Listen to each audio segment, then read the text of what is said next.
I had just moved to the countryside, a simple, quiet place, and finally with enough space to let my horse, Mustache, run around in the yard. A tame, peaceful, and curious animal, the kind that if you give it an apple, it becomes your best friend. But peace is a concept that these women don't like to see in other people's backyards.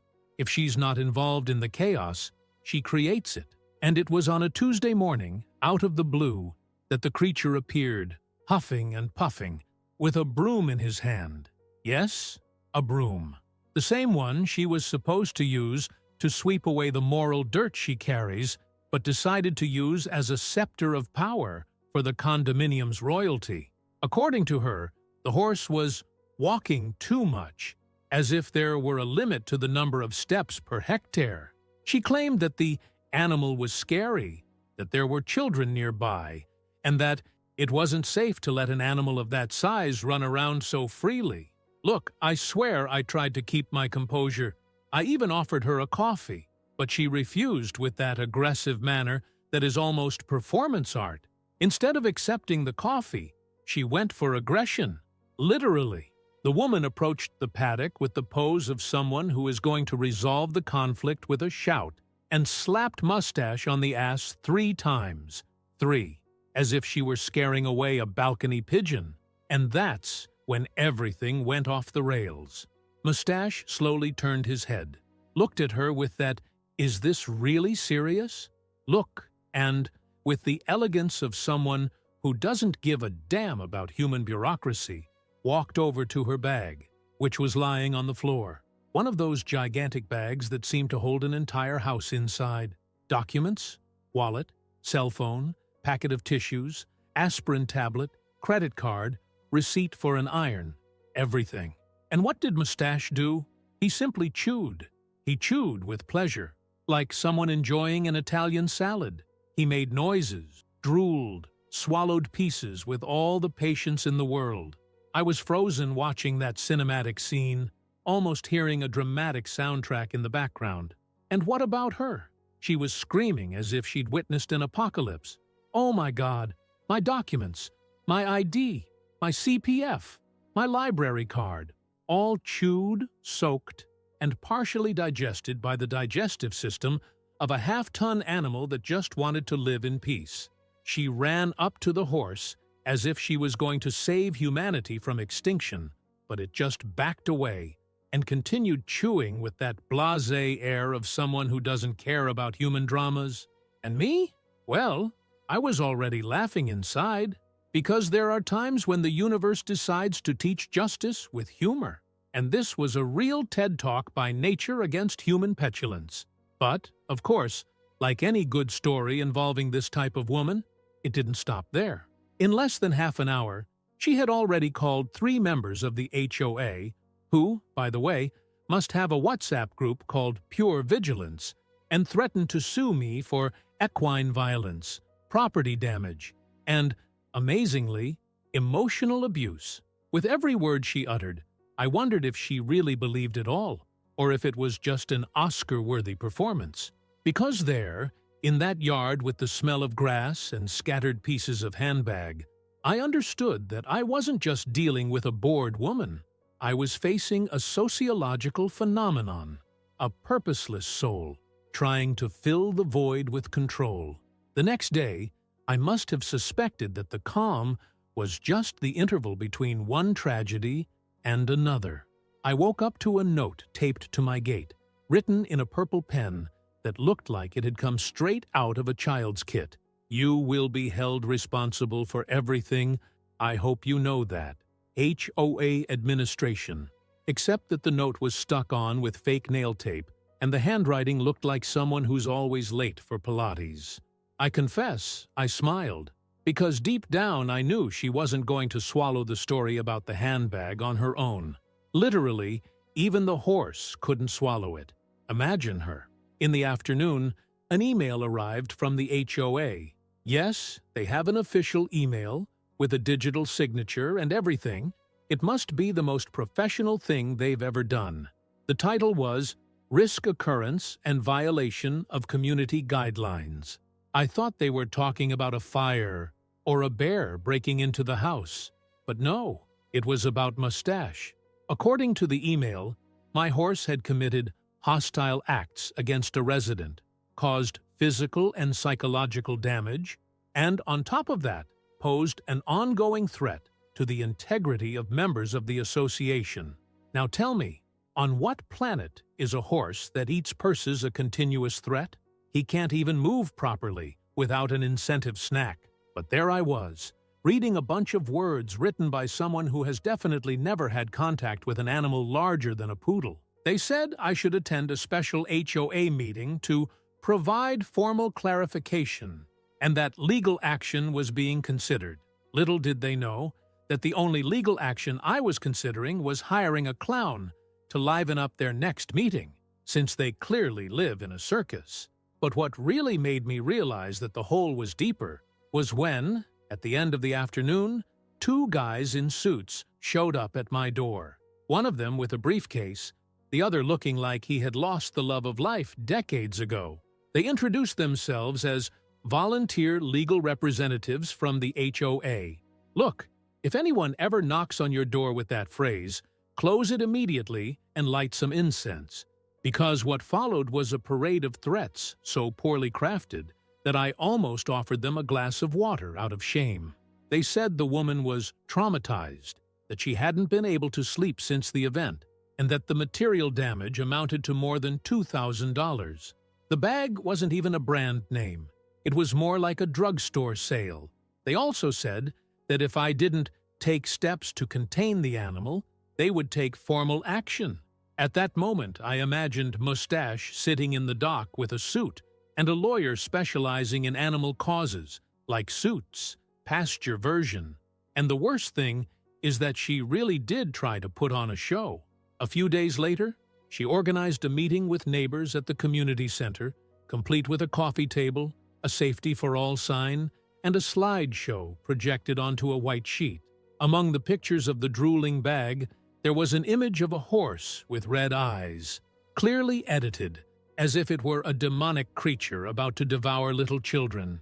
A lady from the back asked if the animal was the kind that bites people. I replied that it only bites hypocrisy, and that was the end of the meeting for me. But, like any good comic tragedy, it didn't stop there. One Saturday morning, I opened the window and saw a truck parked right in front of my house. Out of it come two men in white protective clothing and a mobile fence at the back. I thought it was pest control, but no, they were hired by her to temporarily remove the animal until the risks have been assessed by a specialist. I mean, she hired people to kidnap my horse in broad daylight, without authorization, without logic, just based on the insanity of someone who thinks that being an HOA member gives you judicial power. I went downstairs with my cell phone in my hand, recording everything. The guys were visibly uncomfortable when I started asking simple questions like, "Do you have a warrant?" Or, "Do you realize the shit you're doing?" They tried to call her on the spot. I heard a hysterical scream on the other end of the line saying, "Get that bug out of there for God's sake!" And she hung up. Long story short, the guys gave up and left, one of them laughing and saying, "I'll never take a condo job again." And Mustache? He carried on as normal, as if nothing had happened, grazing, drooling, and occasionally casting contemptuous glances at the fence that he already knew was a symbol of human stupidity. But I knew it wasn't over yet, because that kind of person doesn't know how to lose. And when they lose, they invent a new rule so they can win. And that's exactly what she did. She tried to change the HOA rules. She created a new clause out of thin air called Large Animal Coexistence Protocol, which basically said that horses would only be allowed if they were miniatures and if they wore a collar and muzzle. It got to the point where it felt like I was living in a bizarre reality TV show. Like those TV shows where nothing makes sense, but you can't stop watching because you want to see how far human insanity can go. And in this woman's case, apparently, there was no bottom. She dug and dug, and the hole only got more ridiculous. After the failed attempt to kidnap my horse with two paid guys at Pix, I thought she was going to have a reality check and get on with her life. But no, she went further. She called the police. Yes, she called 911 as if she was reporting an armed robbery and said, in so many words, that there was a wild animal out of control, threatening the physical integrity of the community. Guys, she called the police on a horse. A horse that, until that day, the most serious crime it had committed was chewing a purse and sleeping on its stomach.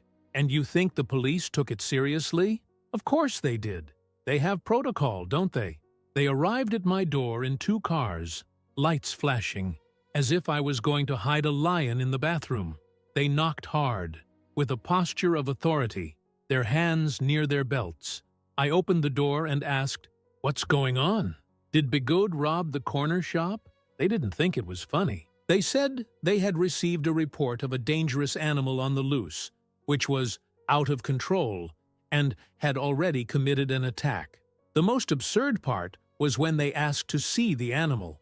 I took them to the yard, and there he was, mustache, lying on the ground, his face in a bucket of water, completely oblivious to the possibility of being arrested for assault. One of the policemen laughed, but the other was still trying to remain serious. "Do you have documentation for this animal?" he asked, as if I had a horse's ID card with a 3x4 photo. I showed them the purchase paperwork, the vaccination record, the rural permit, everything. They had nothing to do but fill in a ridiculous report that probably became a joke in their little group afterwards. Only, obviously, she wasn't satisfied. The woman saw the car leaving my house without sirens, without a police car, and she freaked out. She took out her cell phone and started recording an exposed video, filming herself in front of the gate, shouting that justice in this country protects criminals with hooves. That was real. She said, "Criminals with hooves." The video went around the condominium group and became a meme in less than 24 hours. Someone captioned it, "Horsemen of the Apocalypse Suburban Version." I tried to get on with my life, really. I ignored it, pretended it was just another phase. But the problem was that this woman was relentless. She would wake up with a new plan, a new document, a new complaint. One day, for example, I received a notification letter in the mail in which she demanded compensation of $1,500 for the emotional damage she had suffered as a result of the unexpected attack by an equine in a residential environment. There was even a medical report attached from a therapist, saying that she had recurring nightmares involving horses. I didn't know whether to laugh or cry. I just imagined the therapist holding back laughter as she described a purse-eating horse haunting her sleep. The last straw was when she started handing out flyers around the neighborhood. That's right, flyers printed with the image of Mustache in black and white, as if he were a wanted man from the Old West. And the headline, "You are in danger. Horse out of control in the community."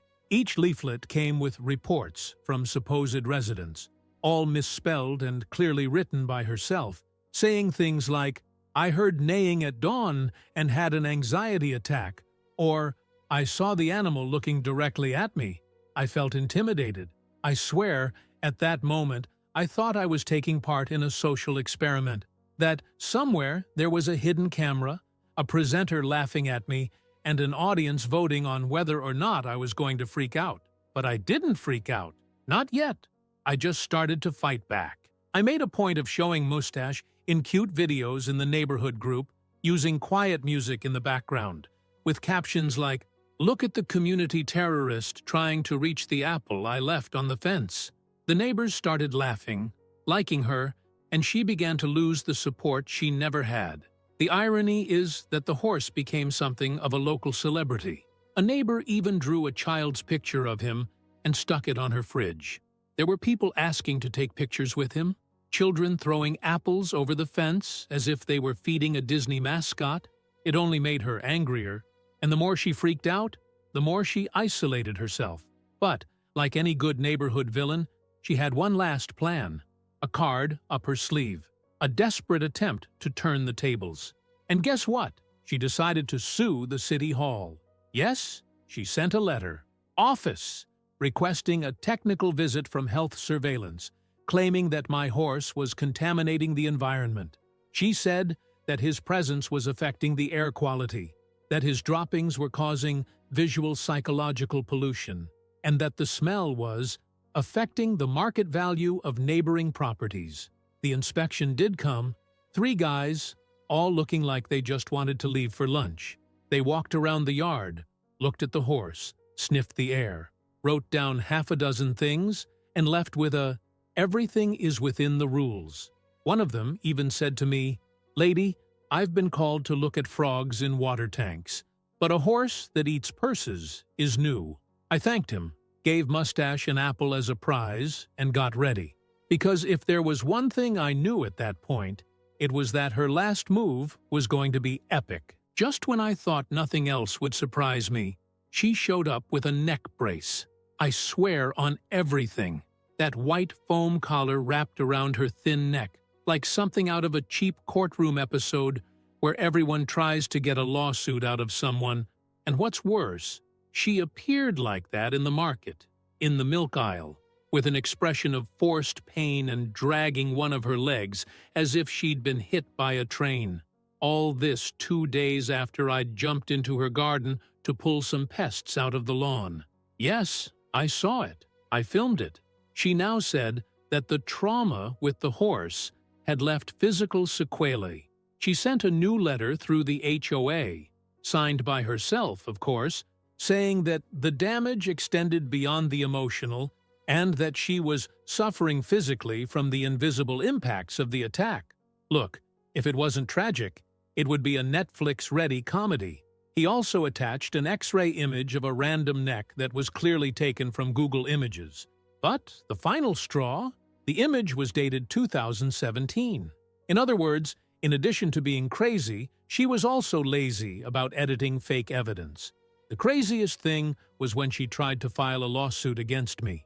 Formal, with a lawyer and everything.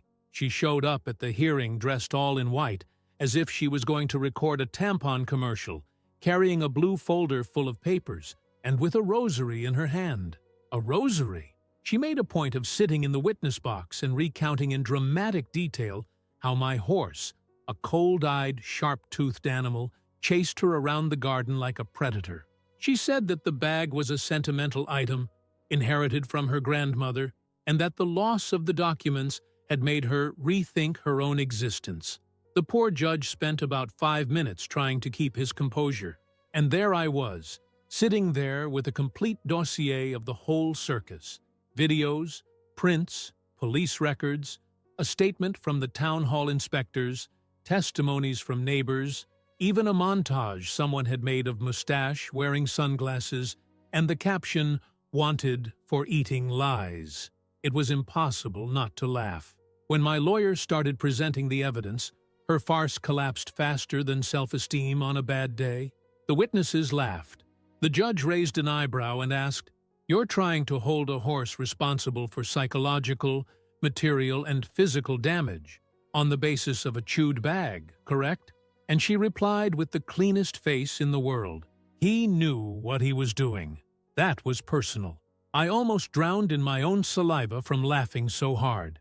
The judge dismissed the case on the spot. She said it was an abuse of the judicial system, a theater, and recommended that she seek help, but not legal help, real help. The look on her face as she left the courtroom, her loose neck brace slipping to the side, and her dignity being dragged along with her leg, was a Renaissance painting of failure. But, like any good tale of divine justice, there was still icing on the cake. After this humiliating defeat, she decided to take revenge in another way. She put up posters around the neighborhood asking everyone to boycott my property, that no one should buy eggs from my farm, that children shouldn't step on my sidewalk, and that they shouldn't chat with me even at Christmas. And guess what? It was the best advertisement I've ever received. I sold all the eggs in a week. Children came knocking to see the famous horse. One lady even brought me cake, saying she admired my patience. And she locked herself in the house. The curtains were always closed, but there was a suspicious movement from time to time, as if she was there, watching everything through binoculars and mulling over her own ruin. To end on a high note, on a very rainy day, a strong wind blew part of the awning off her balcony. And guess where it fell? In Bigod's yard. He looked at it, analyzed it, and began to bite into it calmly, like someone who had already trained his palate for the bitter taste of human exaggeration. I let him. After all, if anyone deserves to devour another piece of her madness, it's him. And if you think what happened to her was deserved, please leave your like and opinion in the comments.